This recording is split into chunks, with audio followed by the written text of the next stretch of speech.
This exhibition opened on June 25th. It is Rodin, Contemplation and Dreams, selection from the Iris and B. Gerald Cantor Foundation. And it features 45 Rodin sculptures, ranging in life size to even larger than life size to small studies that he did. It starts early on in his career and goes through chronologically, telling you how far he came in his career and all of the struggles that he faced along the way and why his work is so important to us now as he kind of bridged the gap between traditional and modern sculpture. Auguste Rodin was, after Michelangelo, the greatest known sculptor of all time. So if everyone thinks about Michelangelo's David, probably after that they think about The Thinker by Rodin. So we are so incredibly honored to have his work here with 45 sculptures in our galleries here in Polk County. He is easily one of the greatest masters of all time.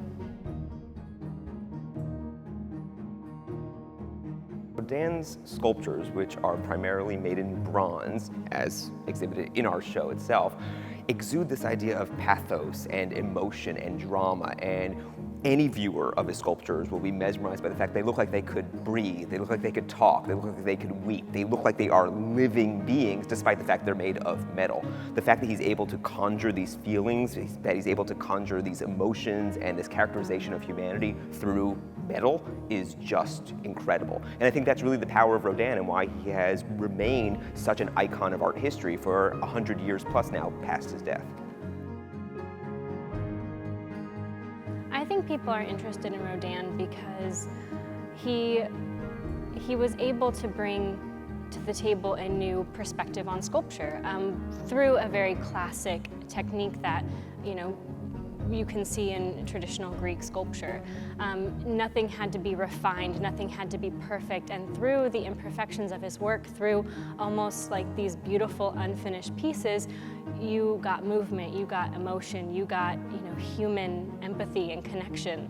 And I think that's why people are always so drawn to his work, because they don't come right out and say what it is, and they don't come right out and present themselves as something perfect. You get to feel through the sculpture, and every time you look at a sculpture you see a new part of it, you see something that he decided to deliberately leave a little imperfect. And I think that's why his sculptures are so important, because when you look way back at the sculptures that he was inspired by, they were very refined, they were very perfect, and so this is the bridge now between those techniques and modern sculpture that we see today.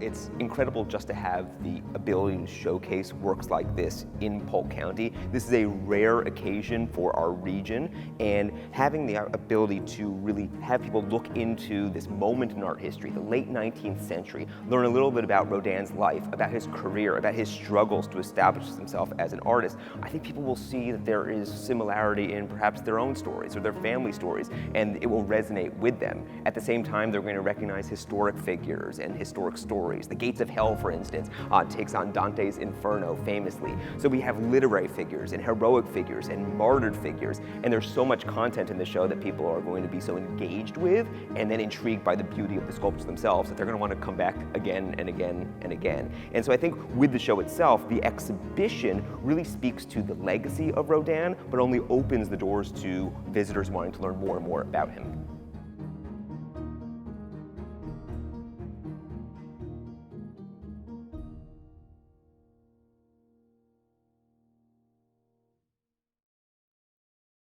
Thank you for watching. For more information, go to polk-county.net.